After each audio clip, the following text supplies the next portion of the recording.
സദ്യ കഴിഞ്ഞതും പലരും പല വഴിക്ക് പിരിഞ്ഞു. നാളെയാണ് എല്ലാവരും മടങ്ങിപ്പോകുന്നത്. തിരുവോണമാണെങ്കിലും എല്ലാവർക്കും തിരികെ പോകാൻ തിടുക്കമാണ്. തങ്ങളുടെ മക്കളുടെയും മരുമക്കളുടെയും സ്വഭാവം നന്നെ അറിയാവുന്നതുകൊണ്ട് തന്നെ സാവിത്രിയും വാര്യരും എതിർപ്പ് പ്രകടിപ്പിച്ചില്ല. പക്ഷേ അവരോടൊപ്പം ശിവ കൂടെ പോകുന്നതിലായിരുന്നു അവരുടെ നോവ്. ശിവയും ആകെ വല്ലാത്തൊരു അവസ്ഥയിലാണ്. ഇത്രയും നാൾ കളിച്ചു വളർന്ന ഇടം, തൻ്റെ ജീവശ്വാസം പോലും ഈ തറവാടും യക്ഷിക്കാവിലുമാണ് നിറഞ്ഞു നിൽക്കുന്നത്. മുത്തശ്ശനെയും മുത്തശ്ശിയെയും യക്ഷിയമ്മയും ഒക്കെ പിരിയുന്നതിനെക്കുറിച്ച് അവൾക്ക് ചിന്തിക്കാൻ പോലും കഴിയുന്നവയായിരുന്നില്ല. പക്ഷേ ഉച്ചമയങ്ങിയതും സാവിത്രി അമ്മയോട് അനുവാദം വാങ്ങി അവൾ ധ്രുവിൻ്റെ അടുത്തേക്ക് പോകാനിറങ്ങി. മുറ്റത്തേക്ക് ഇറങ്ങുമ്പോഴാണ് പിന്നിൽ നിന്ന് അവൾ ഗൗരിയുടെ വിളി കേൾക്കുന്നത്. ശിവ ഒരു വേള ഒന്ന് തിരിഞ്ഞു നോക്കി. നീ നിന്റെ ഏട്ടൻ്റെ വീട്ടിലേക്കല്ലേ? അവളുടെ ആ ചോദ്യത്തിന് ശിവ അതേ എന്ന അർത്ഥത്തിൽ തല ചലിപ്പിച്ചു. എന്നാ ഞാനും ഉണ്ട് കൂടെ. നിക്കവിടെ ഒരാളെ കാണാനുണ്ട്. വർഷങ്ങൾക്ക് മുമ്പേ മറക്കാൻ കഴിയാത്തൊരു ഓർമ്മ തന്നിട്ട് മുങ്ങി നടക്കുന്ന ഒരാളുണ്ട് അവിടെ. അയാളെ ഇന്ന് നിക്ക് കൈയോടെ പൊക്കണം. ഗൗരവത്തോടെ അത്രയും പറഞ്ഞുകൊണ്ട് അവൾ തിരിഞ്ഞു നടക്കുമ്പോൾ ശിവ വേഗം അവളുടെ കൈകളിൽ പിടിച്ചു തടഞ്ഞു നിർത്തി. വേണ്ട ഗൗരിയേച്ചി, ഏട്ടനോടൊന്നും ചോദിക്കരുത്. എല്ലാം നിക്ക് വേണ്ടിയായിരുന്നു. ആ പാവം നിരപരാധിയാണ്. ഞാൻ പറഞ്ഞിട്ടാ ഏട്ടനെന്ന് അങ്ങനെയൊക്കെ. ബാക്കി പറയാൻ കഴിയാതെ അവൾ മുഖം താഴ്ത്തുമ്പോൾ മറുപടി ഏതും പറയാതെ ഗൗരി അവളെയും കൈപിടിച്ച് മുന്നോട്ട് നടന്നിരുന്നു. ഒരു പാവ കണക്കെ ശിവ അവൾക്ക് പിന്നാലെയും. നീ എങ്ങോട്ടാ ധ്രുവ ഈ നേരത്ത്? ഷർട്ടിന്റെ കൈ മടക്കി വെച്ച് ഉമ്മറത്തേക്ക് ഇറങ്ങിയ ധ്രുവനെ കണ്ട് അടുക്കളയിൽ നിന്ന് പുറത്തേക്ക് വന്ന സുഹാസിനിയമ്മ ചോദിച്ചു. ഞാൻ ലൈബ്രറി വരെ ഒന്ന് പോയിട്ട് വരാം അമ്മേ. നാളെ ഓണാഘോഷ പരിപാടി ഉള്ളതാ. പോയൊന്ന് തല കാണിച്ചില്ലെങ്കിൽ ശരിയാവത്തില്ല. നല്ല ക്ഷീണമുണ്ട് കണ്ണാമുഖത്ത്. ഇത്തിരി നേരം കൂടെ കിടന്നിട്ട് പൊയ്ക്കൂടെ നിനക്ക്? ആ വാക്കുകൾ പുറമെ അവരിൽ നിറഞ്ഞു നിന്നത് ആദിയായിരുന്നു. തലേന്ന് അവനിൽ നിന്ന് കേട്ടറിഞ്ഞതിൻ്റെ ആദി. മരണത്തിൽ നിന്ന് തലനാഴിലേക്ക് രക്ഷ നേടിയ 3 പുണ്യജന്മങ്ങളായിരുന്നു എല്ലാം കേട്ട് കഴിഞ്ഞപ്പോൾ സുഹാസിനിയമ്മയ്ക്കുള്ളിൽ തെളിഞ്ഞത്. നിക്ക് ക്ഷീണമൊന്നുമില്ല എൻ്റെ അമ്മേ. ഞാൻ പോയിട്ട് സന്ധ്യയ്ക്ക് മുന്നേ ഇങ്ങ് വന്നേക്കാം. അത്രയും പറഞ്ഞുകൊണ്ട് അവൻ ഉമ്മറത്ത് നിന്ന് മുറ്റത്തേക്ക് ഇറങ്ങാൻ നിന്നതും ഇടവഴിയിലൂടെ അവിടേക്ക് നടന്നു വരുന്ന ശിവയെ കണ്ട് ധ്രുവയിൽ ഒരു പുഞ്ചിരി മൊട്ടിട്ടുവെങ്കിൽ അവൾക്ക് പിറകിൽ നിന്ന് വരുന്ന ഗൗരിയെ കണ്ട് അവൻ്റെ നെഞ്ചിൽ ഒരു കൊള്ളിയാൻ മിന്നി. വർഷങ്ങൾക്ക് ശേഷമുള്ള വീണ്ടും ഒരു കൂടിക്കാഴ്ച. സാവിത്രിയമ്മ ഓണം കൂടാൻ വിളിച്ചിട്ട് പോകാന്നത് തന്നെ അവിടെ ഗൗരി ഉണ്ടെന്ന അറിവിന്മേലാണ്. അവളുടെ മുഖത്തേക്ക് നോക്കാനുള്ള യോഗ്യത പോലും തനിക്കില്ലെന്ന ബോധ്യമുണ്ടായിരുന്നു അവനിൽ. എൻ്റെ ദേവി, ആരൊക്കെയായി വരണേ? ഇവിടേക്കൊക്കെ വഴി അറിയോ ഗൗരിമോളെ? സുഹാസിനിയമ്മ ഗൗരിയെ കണ്ട ആശ്ചര്യത്തിൽ തിടുക്കപ്പെട്ട് പുറത്തേക്കിറങ്ങി. നിക്കെല്ലാം ഓർമ്മ ഉണ്ട് സുഹാമ്മേ. മറവി ബാധിച്ചത് മറ്റു പലർക്കുമാണല്ലോ. വേറെങ്ങോ നോക്കി നിൽക്കുന്ന ധ്രുവിനെ നോക്കിയാണ് അവളത് പറഞ്ഞത്. എൻ്റെ മക്കൾ അകത്തേക്ക് വായോ. അമ്മ പായസം ഉണ്ടാക്കിയിട്ടുണ്ട്. നിങ്ങൾ പൊയ്ക്കോ, എനിക്ക് ഒരാളോട് സംസാരിക്കാനുണ്ട്. വീണ്ടും ഗൗരിയുടെ കണ്ണുകൾ ധ്രുവിൽ മാത്രം പതിയുമ്പോൾ അവൻ്റെ കണ്ണുകൾ ഞെട്ടലോടെ അവളിലേക്ക് തെന്നി നീങ്ങി. ശിവ അവർ രണ്ടാളെയും ഒന്ന് നോക്കിക്കൊണ്ട് സുഹാസിനെയും കൊണ്ട് അകത്തേക്ക് പോയി. മുഖത്തേക്ക് നോക്കാൻ എന്തെങ്കിലും ബുദ്ധിമുട്ടുണ്ടോ സാറിന്? ആ വാക്കുകളിൽ പുച്ഛം അതായിരുന്നു. ഗൗരി, ഞാൻ വേണ്ട, കേൾക്കാനല്ല ഞാൻ വന്നത്. ചിലത് പറയാനാണ്. അത് പറഞ്ഞിട്ട് ഞാൻ പോകും. കണ്ണുകൾ കൂർപ്പിച്ചുകൊണ്ടുള്ള ആ വാക്കുകൾക്ക് മുന്നിൽ ധ്രുവ് ഒന്ന് പതറിപ്പോയി. സ്നേഹിതയ്ക്ക് വേണ്ടി മുന്നും പിന്നും നോക്കാതെ എൻ്റെ ജീവിതം തുലയ്ക്കാൻ ഇറങ്ങിപ്പുറപ്പെട്ട ധ്രുവ് മാധവ് അറിയാത്ത ഒരു കഥയുണ്ട് പറയാൻ. വർഷങ്ങൾക്ക് മുന്നേ നടന്ന ഒരു പഴങ്കഥ. ഗൗരിയുടെ ഓർമ്മകൾ പല വഴിക്ക് സഞ്ചരിക്കുമ്പോൾ വർഷങ്ങൾ പിന്നിലേക്ക് നീങ്ങി. വാതിൽ ചവിട്ടി തുറന്നതും മുന്നിലെ കാഴ്ചയിൽ ത്രിലോക് വിറയൽ ബാധിച്ചതുപോലെ തറഞ്ഞു നിന്നുപോയി. അഭിയുടെയും സാവിത്രിയമ്മയുടെയും അവസ്ഥ ഒന്നും മറിച്ചായിരുന്നില്ല. കണ്ണുകൾ പിടപ്പോടെ മുന്നിൽ തന്നെ ഉറച്ചു നിന്നു. ബെഡിൽ കിടക്കുന്ന ഗൗരിയിലേക്ക് അമർന്നുകൊണ്ട് അവളുടെ കഴുത്തിൽ ചുംബിക്കുന്ന ധ്രുവ്. അവളുടെ കൈകൾ അവനെ പുണർന്നിട്ടുണ്ട്. ചുറ്റും ഉള്ളതൊന്നും അറിയാതെ അവർ മറ്റേതൊരു ലോകത്തായിരുന്നു.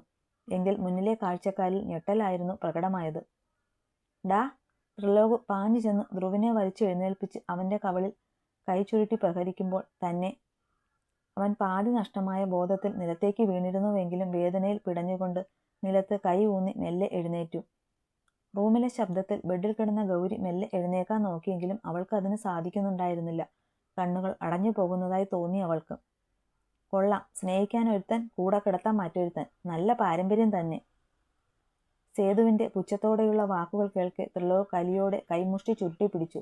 സേതു വേഗം അടുത്തു നിന്ന് നിതയെ നോക്കി കണ്ണ് കാണിച്ചതും അവർ വേഗം മുന്നോട്ട് വന്ന് ഗൗരിയെ ബെഡിൽ നിന്ന് വലിച്ച് എഴുന്നേൽപ്പിച്ച് പുറത്തേക്ക് തള്ളി. ആദി ധ്രുവിനെയും പിടിച്ച് പുറത്തേക്കാക്കി. ശേഷം ഓരോരുത്തരായി പുറത്തേക്ക് ഇറങ്ങി, പലതിനും തയ്യാറെടുത്തുകൊണ്ട്. കഴിക്കാൻ വരണില്ലേ? ഉമ്മറത്തെ ചാരുകസേരയിൽ ഇരിക്കുന്ന വാര്യർക്കടുത്തേക്ക് വന്ന് സാവിത്രിയമ്മ മെല്ലെ ചോദിച്ചു. വിശപ്പൊന്നും തോന്നുന്നില്ലല്ലോ. എൻ്റെ കുട്ടികൾ എന്തെങ്കിലും കഴിച്ചിട്ടുണ്ടാവോ ആവോ? അല്പം ആദിയും നോവും കലർന്നിരുന്നു അയാളുടെ വാക്കുകളിൽ. അത് കേൾക്കെ സാവിത്രി അമ്മയ്ക്ക് എന്തെന്നില്ലാത്ത വേദന തോന്നി. അതോടൊപ്പം ശിവയെക്കുറിച്ച് ഓർക്കവേ ആ നെഞ്ചൊന്നു പിടഞ്ഞു. അവൾ നന്ദൂട്ടൻ്റെ ഒപ്പമല്ലേ ശേഖരേട്ടാ? അല്പം ദേഷ്യമൊഴിച്ചാൽ അവൻ അവളെ പൊന്നുപോലെ നോക്കൂന്ന് എൻ്റെ മനസ്സ് പറയണു. നിക്ക് ഭയം അതല്ലടോ.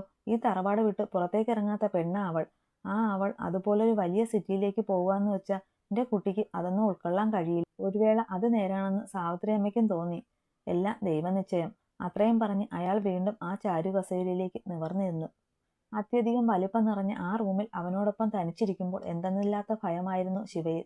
എന്നാൽ ത്രിലോകിന്റെ കണ്ണുകൾ അവളിൽ മാത്രമായി തറഞ്ഞു നിന്നു. ഞാൻ നിന്റെ ആരാണ് ശിവ?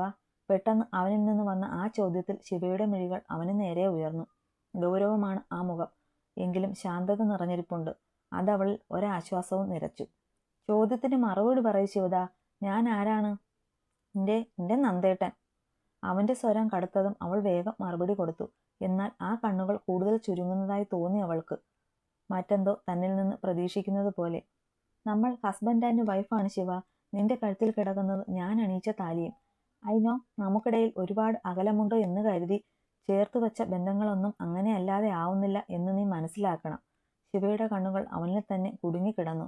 കാതുകളിൽ അവന്റെ വാക്കുകളും. നിനക്കിവിടെ ഒരു കുറവും ഉണ്ടാവില്ല. എല്ലാമായും ഒന്ന് അഡ്ജസ്റ്റഡ് ആവാൻ കുറച്ച് സമയം വേണ്ടിവരും നിനക്ക്. അതുമായി അഡ്ജസ്റ്റ് ആകാൻ ശ്രമിക്കുകയാണ് വേണ്ടത്, അല്ലാതെ തിരികെ പോകാൻ വാശി പിടിക്കുക അല്ല വേണ്ടത്. ശിവയുടെ മിഴികൾ താഴ്ന്ന ആ നിമിഷം ത്രിലോക് അവളെ ഇടുപ്പിലൂടെ കൈയിട്ട് അവളെ അവനിലേക്ക് ചേർത്തു. ശിവ ഒരു വിറയലോടെ അവനിൽ നിന്ന് അകലാൻ ശ്രമിച്ചുവെങ്കിലും അവന്റെ വലതുകരം അവളുടെ അരക്കെട്ടിൽ അമർന്നു മുറുകി. നിനക്ക് എന്നിൽ നിന്ന് ഒരു മോചനം ഉണ്ടാവില്ല ശിവദ. ത്രിലോകിൻ്റെതാണ് നീ. പ്രണയത്തിന് പകരം നിന്നോട് എനിക്കൊരു മോഹമുണ്ട്. നന്ദു നിന്നിൽ നിന്ന് അകലാൻ ശ്രമിക്കുമ്പോൾ ത്രിലോക് നിന്നെ മോഹിക്കുന്നു. ആ മോഹം നിന്നെ എന്നിൽ നിന്ന് അകലാൻ സമ്മതിക്കുന്നില്ല ശിവ. അവന്റെ ആ വാക്കുകളിൽ ശിവ അവനെ നടുക്കത്തോടെ നോക്കിയിരുന്നു. അല്ല ശിവ, ഇത്രയുള്ളൂ നിന്റെ പ്രണയം? ഏത് വിധേനയും എന്നെ സ്വന്തമാക്കുമെന്ന വാശിയൊക്കെ നിന്നിൽ നിന്ന് അകന്നോ ശിവ? അതോ ത്രിലോകിനു പകരം മറ്റാരെങ്കിലും നിന്റെ ഹൃദയം കീഴടക്കിയോ? പരിഹാസം നിറഞ്ഞ ആ വാക്കുകൾക്ക് മൗനമായിരുന്നു ശിവയിൽ നിന്നുണ്ടായ മറുപടി. Okay, just leave it and നീ അറിഞ്ഞിരിക്കാനായി കുറച്ച് കാര്യങ്ങൾ പറയാം. ഞാൻ ലിസൺ ടു മീ. ശിവ മെല്ലെ അവനെ നോക്കി. ഗൗരി ഇന്ന് ഈവനിങ് മടങ്ങിപ്പോയി കഴിഞ്ഞാൽ പിന്നെ നമ്മൾ രണ്ടാളും മാത്രമേ ഉണ്ടാവൂ. കാർത്തിയും നവീനും എൻ്റെ മറ്റൊരു ഫ്രണ്ടും ഇവിടെ ഇടയ്ക്കിടയ്ക്കൊക്കെ ഉണ്ടാവും. അവർക്ക് എന്നെപ്പോലെ തന്നെ ഇവിടെ സകല സ്വാതന്ത്ര്യവുമുണ്ട്. പക്ഷേ അവരുടെ കാര്യങ്ങളൊക്കെ അവർ നോക്കിക്കോളും. ഒന്നിലും നീ ഇൻവോൾവ് ആകേണ്ട കാര്യമില്ല. അതുപോലെ എൻ്റെ കാര്യങ്ങളെല്ലാം ഇനി നീ വേണം നോക്കാൻ. ഇവിടെ സെർവൻ്റ് വരും ജോലിക്ക്. ബട്ട് എനിക്ക് വേണ്ടതൊക്കെ നീ തന്നെ ചെയ്തു തരണം. മറ്റാരെ കൊണ്ടും അതൊന്നും ചെയ്യിക്കേണ്ട കാര്യമില്ലെന്ന് മനസ്സിലായോ നിനക്ക്? ശിവ മെല്ലെ സമ്മതം പോലെ തലയനക്കി. വിഷമം ഒന്നും വേണ്ട നിനക്കിവിടെ. ദോഷമായ ആരും ഒന്നും ചെയ്യില്ല. എന്തുണ്ടെങ്കിലും ഉള്ളിൽ വച്ചോണ്ടിരിക്കാതെ എന്നോട് പറയാൻ നിനക്ക്. ത്രിലോകിന്റെ ഭാര്യയ്ക്ക് ചേർന്നതല്ല ശിവദ ഈ ഭയം. അത് പറയുന്നതിൻ്റെ ഒപ്പം അവന്റെ കൈകൾ അവളുടെ ഇടുപ്പിൽ മെല്ലെ അമർന്നു. അവളൊന്ന് പുളഞ്ഞു. ത്രിലോക് പറഞ്ഞതുപോലെ ഗൗരി ഈവനിങ് തന്നെ മടങ്ങിപ്പോയി. അവൾ കൂടെ പോയതും ശിവ ആകെ മൗനമായി. എങ്കിലും കാർത്തിയും നവീനും അവൾക്ക് ചുറ്റുമുണ്ടായിരുന്നു. ത്രിലോക് റൂമിൽ എന്തോ വർക്കിലാണ്. എൻ്റെ ശിവ, ഒന്ന് ചിരിക്കു കുട്ടി നീ. എന്തിനാ ഇങ്ങനെ മൗനം പൂണ്ടിരിക്കുന്നത്? കാർത്തിയും നവീനും എന്തൊക്കെയോ പറഞ്ഞ് ശിവയുടെ മൈൻഡ് മാറ്റാൻ ശ്രമിക്കുന്നുണ്ടോ എങ്കിലും അവളിലെ മൗനം കണ്ട് കാർത്തി തലയിൽ കൈവച്ച് ചോദിക്കുമ്പോൾ ശിവ മെല്ലെ ചിരിച്ചു. ആവൂ, ഇപ്പോഴെങ്കിലും ഒന്ന് ചിരിച്ചല്ലോ, സന്തോഷമായി. നവീൻ അവളുടെ തലയിലിട്ടൊന്ന് കൊട്ടി. വീണ്ടും അവർ എന്തൊക്കെയോ പറഞ്ഞിരുന്നു. ഇടയ്ക്ക് പുറത്ത് കോളിംഗ് ബെൽ മുഴങ്ങുന്നത് കേട്ട് കാർത്തി പോയി ഡോർ തുറന്നു. മുന്നിൽ നിൽക്കുന്ന ആളെ കണ്ട് അവനൊരു കള്ളച്ചിരി ചിരിച്ചു. ചിരിക്കുന്നോ റാസ്കൽ? അങ്ങോട്ട് മാറി നിൽക്കടാ. അവനെ തട്ടി മാറ്റിക്കൊണ്ട് അവൾ അകത്തേക്ക് കയറി. ഉള്ളിലേക്ക് കയറി വരുന്നവളെ കണ്ട് നവീൻ പരിങ്ങി കളിക്കുമ്പോൾ ശിവയിൽ സംശയമായിരുന്നു. വെളുത്ത് കൊളുന്നനെ ഉള്ള ഒരു പെൺകുട്ടി. വയറ്റിൽ സ്റ്റോൺ വർക്ക് വരുന്ന ജോർജറ്റ് സാരിയാണ് ഉടുത്തിരിക്കുന്നത്. കണ്ണുകൾ നീട്ടി എഴുതി, ചുണ്ടിൽ ചെറു ചായം തേച്ചിട്ടുണ്ട്. തോളൊപ്പമുള്ള ചെമ്പൻ മുടിയിഴകൾ അഴിച്ചിട്ടുണ്ട്. എവിടെ the real Ravanan? Phone off ചെയ്തു വെച്ചിട്ട് അവൻ എന്ത് ചെയ്യാ ഇവിടെ? വിളിക്കിങ്ങോട്ട്. ചുറ്റും നോക്കിക്കൊണ്ട് അവൾ ഉച്ചത്തിൽ അത് പറയുന്നതിൻ്റെ ഇടയ്ക്കാണ് കണ്ണുകൾ ശിവയിൽ വന്ന് ഉറച്ചു നിന്നത്. അവളുടെ കടുങ്കാപ്പി കണ്ണുകൾ ഒന്ന് ചുരുങ്ങി. ആരാ കാർത്തി ഇത്? തനിക്ക് പിന്നാലെ വന്ന കാർത്തിയോടായി അവൾ മെല്ലെ ചോദിക്കുമ്പോൾ കാർത്തി ശിവയിലേക്ക് കണ്ണുകൾ മാറ്റി. ഒരു വേള അവളോട് എന്ത് മറുപടി പറയും എന്നറിയാതെ അവനൊന്ന് കുഴങ്ങി. ഈ നേരമാണ് ത്രിലോക് റൂമിൽ നിന്ന് പുറത്തേക്ക് വന്നത്. ശാന്തിനിയെ കണ്ട് ത്രിലോക് അവൾക്കരികിലേക്ക് നടക്കാൻ ഒരുങ്ങുമ്പോഴാണ് അവളുടെ ആ ചോദ്യം അവൻ കേൾക്കുന്നത്. ഒരു വേള അവർ ഇരുവരിലേക്കും അവൻ്റെ കണ്ണുകൾ മാറി മാറി ഇതെന്താ ആരും ഒന്നും മിണ്ടാത്തത്? ഞാൻ ചോദിച്ചത് കേട്ടില്ലേ?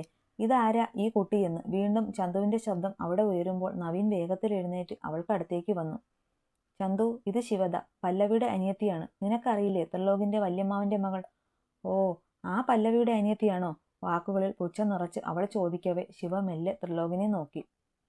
പല്ലവിയുടെ അനിയത്തി എന്ന ഹെഡ്ലൈൻ ഒന്നും ശിവദയ്ക്കില്ല ചന്തു. പിന്നെ നിന്റെ മുഖത്തെ ഈ പുച്ഛത്തിന്റെ മീനിങ് എനിക്ക് മനസ്സിലായില്ല. ത്രിലോക് ശിവയ്ക്ക് അരികിലേക്ക് വന്ന് കൈകെട്ടി ഗൗരവത്തോടെ നിന്നു. നീ എന്താ ത്രിലോക് ഒന്നും അറിയാത്തതുപോലെ? പല്ലവിക്കിപ്പോൾ ഈ സിറ്റിയിൽ നല്ല പേരാണല്ലോ. So what? ഒരാൾ ഫേക്ക് ആണെന്ന് കരുതി എല്ലാവരും അങ്ങനെ ആകണം എന്ന നിർബന്ധമൊന്നുമില്ല ചാന്ദിനി. പിന്നെ ശിവദ ഒരിക്കലും പല്ലവി ആവില്ല. സോ വാക്കുകൾ സൂക്ഷിച്ചു ഉപയോഗിക്കണം. കടുപ്പിച്ച് അത്രയും പറഞ്ഞുകൊണ്ട് ത്രിലോക് ശിവയുടെ കൈയും പിടിച്ച് തൻ്റെ റൂമിലേക്ക് കയറി ഡോർ അടച്ചു. കാർത്തി, നവീൻ, ഇവൻ എന്താ ഇങ്ങനെ? എന്നേക്കാൾ വലുതാണോ ഇവൻ അവൾ? അതുകൊണ്ടാണോ എന്നെ ഇൻസൾട്ട് ചെയ്ത് അവളെയും കൊണ്ട് റൂമിൽ കയറി ഡോർ അടച്ചത്? മുഖത്ത് അടികൊണ്ടുപോലെ വിളറിപ്പോയ ചാന്ദിനി ദേഷ്യം എടുത്തണിഞ്ഞുകൊണ്ട് അവർക്ക് നേരെ തിരിയുമ്പോൾ കാർത്തിയും നവീനും പരസ്പരം ദയനീയമായി നോക്കി. നീ വാ, ഞാൻ പറയട്ടെ. കാർത്തി അവളെയും കൊണ്ട് സോഫയിൽ വന്നിരുന്നു. അവർക്കടുത്തായി നവീനും. എടാ, നീ വിചാരിക്കുന്ന ഒരു പെണ്ണല്ല ശിവദ. ഒരു പാവം പെണ്ണാണത്. ആ പാവത്തിന് ആരുമില്ല. എല്ലാവരും കൂടെ കറുത്ത നിറത്തിന്റെ പേരിലും ഇല്ലാത്ത കുറേ ദോഷങ്ങളുടെ പേരിലും അതിനെ ഒറ്റപ്പെടുത്തിയിട്ടേക്കുവാ. അതും പറഞ്ഞ് കുഞ്ഞിലേ മുതലുള്ള ശിവയുടെ ജീവിതം അവൻ അവൾക്ക് മുന്നിൽ തുറന്നു കാട്ടി. നിനക്കറിയാലോ, ത്രിലോകിന്റെ മുത്തശ്ശിക്കും മുത്തശ്ശനും നല്ല ഏജ്ഡാണ്. അവരെ കൊണ്ട് ഇനിയും അവളെ നോക്കാൻ കഴിയില്ല. പിന്നെ അവളൊരു പെൺകുട്ടിയല്ലേ. ആരോരുമില്ലാത്ത ആ തറവാട്ടിൽ അവൾ സേഫ് അല്ല. ത്രിലോകിന് അവളോടൊരു അറ്റാച്ച്ഡ് ഉണ്ട് നന്ദു. ചിലപ്പോൾ പെട്ടെന്ന് വന്ന ദേഷ്യത്തിലാകും അവൻ ഇങ്ങനെ പെരുമാറിയത്. സാരമില്ല കാർത്തി, എനിക്കിപ്പോൾ മനസ്സിലാവുന്നുണ്ട്. പാവം, ഞാൻ ആ കുട്ടിയെ വിഷമിപ്പിച്ചു അല്ലേ? ചന്തു ദയനീയമായി ചോദിക്കുമ്പോൾ കാർത്തി അവളുടെ തലയിൽ ഇട്ടൊന്ന് കൊട്ടി. ഈ മരം കയറിയുടെ യഥാർത്ഥ സ്വഭാവം ആ പാവം പെണ്ണ് അറിയുമ്പോൾ മനസ്സിലായിക്കോളുമില്ല. മരം കയറി നിന്റെ മറ്റവൾ പോടാ. ചന്തു കപട ദേഷ്യത്തിൽ കാർത്തിയുടെ മുടിയിൽ പിടിച്ചെന്ന് വലിച്ചു. ഡി, മറ്റവളല്ല, മറ്റവൻ. രണ്ടിന്റെ ഇടയിലേക്ക് കയറിക്കൊണ്ട് നവീൻ കലിയോടെ പറയുമ്പോൾ കാർത്തി തലയിൽ കൈവച്ചിരുന്നു.